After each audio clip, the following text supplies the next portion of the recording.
Sarong board members sa Catanduanes nagpasar nin resolusyon na naghahagad na magkaigwanin pagpapatrolya ang Philippine Navy sa kadagatang sakop kan lugar. Sarong pigtutubudang tracking device, nadukayang nagpapataw-pataw sa kadagatang sakop kan probinsya.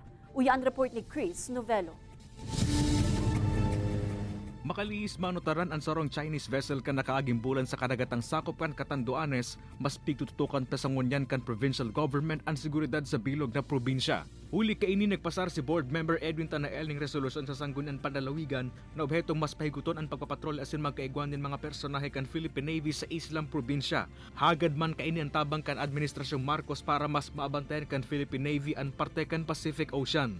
Tulong-tulong tayo na magmatsyag, maging vigilant tayong lahat sa mga nangyayari sa kapalibutan at kung anuman ang ating nakikita, lalong-lalo na sa ating mga mangingisda, ipagbigay alam kaagad sa ating pamahalaan.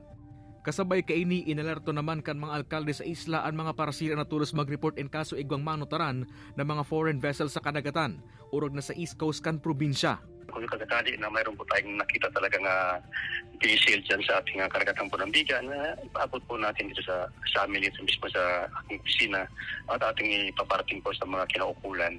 Mientras tanto, sarong unidentified foreign object na pigtutubod ang tracking device ang nanotaran na nagpapatapato sa kadagatang sakop kan Karamuran kan Abril 6. Tulos man ninipig turnover sa mga otoridad kan nakako ang parasira.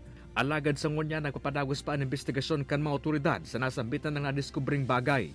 Nag-coordinate kami ngayon sa ating Philippine Coast Guard at sa Maritime Police for the possible identification ng device.